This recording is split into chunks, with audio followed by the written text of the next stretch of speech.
अध्यक्ष महोदय, सोलापूर जिल्ह्यातील अक्कलकोट येथे काल म्हणजे परवा 12 जून 2025 रोजी फतेशीर शिक्षण संस्था आणि सकल मराठा समाजाच्या कार्यक्रमासाठी संभाजी ब्रिगेडचे प्रदेशाध्यक्ष गायकवाड प्रवीण गायकवाड हे त्यावेळेस तिथे त्या कार्यक्रमाला जात असताना अध्यक्ष महोदय, हा विषय महाराष्ट्रातील कायदा सुव्यवस्थेला धरून आहे. अध्यक्ष महोदय, या ठिकाणी इतकी हिम्मत की अध्यक्ष महोदय, या संभाजी ब्रिगेडचे अध्यक्ष प्रवीण गायकवाड, काय दोष होता यांचा, कुठलं कारण असावं? अध्यक्ष महोदय, त्यांच्या संस्थेचं नाव संभाजी आहे एवढंच. या कारणामुळं आता अनेकांनी आपले नाव बदलून संभाजी ठेवले आहेत. त्यांना मारहाण झाली का? त्यांची नावं मी घेणार नाही. पण अध्यक्ष महोदय, या कारणासाठी आणि किती वर्षापासूनची ती संघटना आहे, तेही संघटना सर्व जातीच्या धर्माच्या लोकांना घेऊन आणि छत्रपती शिवरायांचा छत्रपती संभाजीराजांच्या एकूण संपूर्ण त्यांच्या कार्यावर काम करणारी, त्यांच्या विचार प्रणालीवर काम करणारी संघटना अध्यक्ष महोदय. परंतु ज्या पद्धतीनं झालंय ते खरं म्हणजे महाराष्ट्रामध्ये एखाद्या संघटनेच्या, कुठलाही असो सामाजिक संघटनेचा, अमानुषपणे गाडीतून ओढून त्याला काळं फासलं.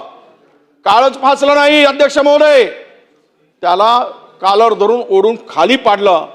आणि जो हा माणूस ज्यांनी हे कृत्य केलं अध्यक्ष महोदय, या माणसाचा उद्देश काय? आज आम्ही अनेक चॅनलमध्ये पाहत होतो. याची पार्श्वभूमी अध्यक्ष महोदय पूर्णतः गुन्हेगारी प्रवृत्तीची पार्श्वभूमी आहे. हा पिस्तूल बाळगल्याच्यासाठी त्याच्यावर गुन्हे दाखल झालेले आहेत. यांनी सख्या चुलत भावाचा खून केल्यासाठी तो जेलामध्ये होता. त्याच्यावर अशा गुन्हेगारी प्रवृत्तीचा व्यक्ती, आणि तेही एखाद्या पक्षामध्ये आहे, तो घ्यायचा नाही घ्यायचा तो त्यांचा अधिकार आहे. परंतु ही हिंमत जर झाली आणि या पद्धतीनं त्यांना काळं फासल्यानंतर त्याचा जीव घेण्याचा प्रयत्न झाला अध्यक्ष महोदय, कदाचित खून करण्याच्या इराद्याने, सगळं पूर्वनियोजित होतं. काहीच कारण नव्हतं, कुठलंही कारण नाही की त्याला मारहाण करण्यासाठी, कुठलंही कारण नव्हतं की त्याला काळं फासण्यासाठी. पण ज्या पद्धतीनं त्या ठिकाणी हा कार्यक्रम होता, अध्यक्ष महोदय, माननीय मुख्यमंत्री महोदय इथे आहेत, त्यांच्याकडे गृहखात आहे, आम्हाला त्यांच्याकडे विनंती आहे की असे कार्यक्रम होतात त्यावेळेस कुठलाच पोलीस बंदोबस्त तिथे नव्हता. तो पोलीस बंदोबस्त का नव्हता तिथे? आणि तुम्ही अशी काही घटना होत असताना आपल्याकडे त्याच्या इंटेलिजन्सच्या माध्यमातून काही सूचना येत असतील की नाही, किंवा ते आहे की नाही, कार्यरत आहे की नाही, हाही खरा प्रश्न या ठिकाणी मला अध्यक्ष महोदय येतोय.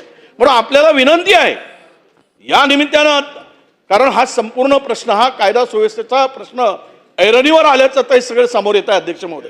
म्हणून आपण निर्देश द्यावेत की या संदर्भामध्ये खरं तर चर्चा मी म्हणणार नाही, पण या संदर्भात या प्रकरणामध्ये हे जे काही दोषी आहेत त्या सर्वांवर कडक कारवाई झाली पाहिजे. अटक केली, पण त्यांचा उद्देश त्यांना मारून टाकण्याचा होता, खून करण्याचा होता.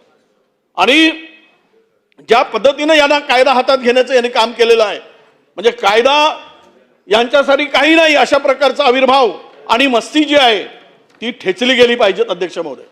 हा जो विचार आहे की खरं म्हणजे अशा पद्धतीनं मागेही काही घटना घडल्यात की जो व्यक्ती एक निर्भीडपणे काम करतो त्याच्यावर अशा पद्धतीचे हल्ले सातत्यानं या राज्यामध्ये झालेले आहेत.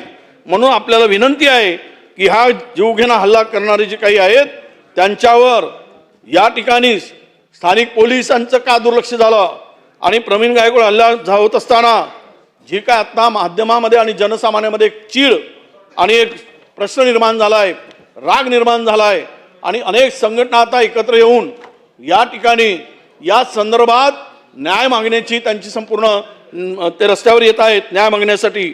म्हणून याची सखोल चौकशी करून आपण हे काम या ठिकाणी कारवाई केल्याचं माननीय मुख्यमंत्री महोदयांनी या ठिकाणी निवेदन करावं अशी माझी त्यांना विनंती आहे अध्यक्ष महोदय. चला पुढे जाऊ. नाही हे लक्षवेधी क्रमांक 1 लक्षवेधी क्रमांक 1. महोदय वितरित केल्याप्रमाणे. ठीक आहे ना, शासनाने नोंद घेतली आहे.